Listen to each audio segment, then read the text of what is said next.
NGT नियम मोडणाऱ्यांवर फौजदारी कारवाई करा. स्वराज्य अभियानाचा इशारा. रस्ते विकास व सौंदर्याच्या नावाखाली शहरातील झाडांची होत असलेली मोठ्या प्रमाणातील हानी रोखण्यासाठी नॅशनल ग्रीन ट्रिब्युनल NGTच्या नियमांचे उल्लंघन करणाऱ्या कॉन्ट्रॅक्टदारांवर फौजदारी गुन्हा दाखल करण्याची मागणी स्वराज्य अभियानाने केली आहे. जागतिक वसुंधरा दिनानिमित्त मुंबईत झालेल्या पत्रकार परिषदेत राज्य समन्वयकरण अभिषेक मुरगुटे यांनी हा मुद्दा ठामपणे मांडला. झाडांच्या बोध्यापर्यंत कॉन्क्रीट आतून त्यांना वाढीला अडथळा निर्माण केला जात असून ही झाडांची मूक हत्या असल्याचा आरोप त्यांनी केला.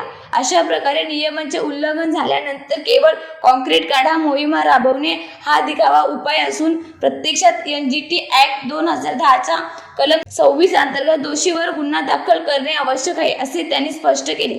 तसेच विविध मोहिमा अंतर्गत लावण्यात आलेल्या सुमारे 17,000 वृक्षांचा मोगावा लागत नसल्याचा गंभीर मुद्दाही त्यांनी उपस्थित केला. यामुळे प्रशासनाच्या वृक्ष संदर्भात धोरणावर प्रश्नचिन्ह निर्माण होत असल्याचे त्यांनी नमूद केले. या पत्रकार परिषदेत डॉक्टर उदय धुरे, अधिवक्ता प्रथमेश गायकवाड आणि अधिवक्ता गणेश कोहली उपस्थित होते.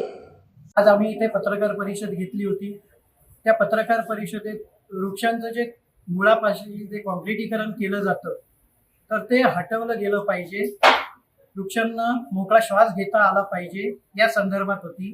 या संदर्भात आम्ही सांगू इच्छितो की मुंबई महानगरपालिकेने वृक्ष संजीवनी नावाची एक मोहीम चालू केली होती आणि कॉन्क्रिटीकरण हटवणे असा त्यांचा उद्देश होता. आमचा हाच प्रश्न आहे की मुळातच हा गळा किंवा ही जी वृक्षांची मूक हत्या होते आहे किंवा गळा घुटला जातो तर ह्या गळा घुटण्याला मूक हत्येला जे अधिकारी जबाबदार आहेत, जे कंत्राटदार जबाबदार आहेत, तर त्या कंत्राटदारांवर काय कारवाई केली आपण, त्याची जी मोहीम आहे ती आपण का राबवत नाही.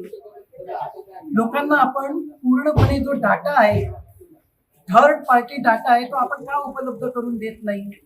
नेमकी आपली SOP काय आहे. जशी वृक्ष संजीवनी मोहीम आपण घेत आहात तर त्या बदल्यात आपण हे का नाही जाहीर करत आहे की आम्ही ही SOP बनवली किंवा आम्ही दोषी अधिकाऱ्यांवर कंत्राटदारांवर कारवाई केली. आमचं एकच सांगणं आहे शासनाला की मुंबईमध्ये खूपच तापमान वाढत चाललेलं आहे आणि ज्या अधिकाऱ्यांनी, ज्या कंत्राटदारांनी हे जे कॉन्क्रिटीकरण केलेलं आहे, कुठेही जा, कुठल्याही रस्त्याला जा, मुंबईमध्ये जा, नवी मुंबईमध्ये जा, ठाण्यामध्ये जा, रायगडमध्ये जा, प्रचंडपणे असे सिमेंटचे बसायला असे बनवलेले आहेत. वृक्षांना श्वास घेता येत नाही, मग हे वृक्ष पडतात. आमचं एकच सांगणं आहे की 7 दिवसाच्या आत SOP बनवा, ऑडिट करा, तो ऑडिट जाहीर करा. त्याच्यानंतर जे दोषी अधिकारी आहेत, कंत्राटदार आहेत, त्यांच्यावर कारवाई करा आणि ही मोहीम राबवा. जर 7 दिवसात आपण राबवली नाही तर NGTच्या 2010चा जो कायदा आहे, 26वा कलम आहे, त्याच्या अंतर्गत आम्ही फौजदारी तक्रारी करणार आणि अवमान केल्याबद्दल आम्ही न्यायालयात जाणार आहोत. हे आम्ही निक्षून सांगत आहोत. नमस्कार. सुराज्य अभियान हिंदू जनजागृती समिती आज मुंबईमध्ये जागतिक वसुंधरा दिवसानिमित्त एक प्रेस कॉन्फरन्स घेण्यात आली. या प्रेस कॉन्फरन्सचा विषय होता तो म्हणजे झाडं, जे आपण रस्त्याच्या दोन्ही तर्फाला जे फुटपाथमध्ये झाडं असतात त्या झाडांवरती बऱ्याच वेळेला कॉन्क्रिटीकरण अगदी मुळापर्यंत, बुंद्यापर्यंत गेलेलं असतं आणि त्यांना जी आवश्यक मूलद्रव्य, जी अगदी सूर्यप्रकाश असू दे, पाणी असू दे, हे जे मिळतच नाही आणि त्यामुळे ते कालांतराने ते झाड एक कोमजून जातं आणि शेवटी ते अगदी कधीतरी पडतं. तर हा विषय पाहिलं तर हा पूर्ण मुंबईपुरता मर्यादित नसून हा पूर्ण महाराष्ट्राचा आणि पूर्ण भारतामध्ये बऱ्याच ठिकाणी आम्ही पाहिलेला आहे.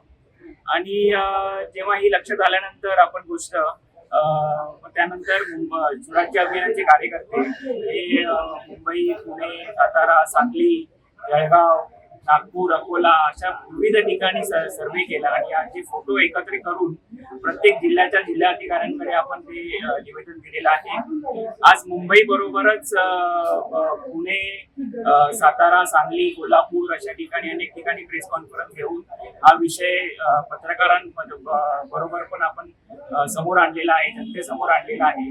आम्ही या पत्रकार परिषदेमध्ये मागणी करत आहोत की अशा प्रकारे जे कॉन्क्रिटीकरण होतं, या कॉन्क्रिटीकरण करताना जे अधिकारी ह्या सर्वेसाठी अप्रुव्हल देतात यांच्यावरती पण प्रश्नचिन्ह उपस्थित राहतो.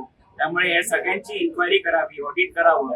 त्याचबरोबर त्यांना आवश्यक ती एनजीटीच्या गाईडलाईन नुसार जे काही डायमीटर असलं पाहिजे ती जागा लगेचच मुक्त करावी आणि त्यांना ते योग्य ते जागा करून द्यावी अशी या ठिकाणी मागणी केली आहे.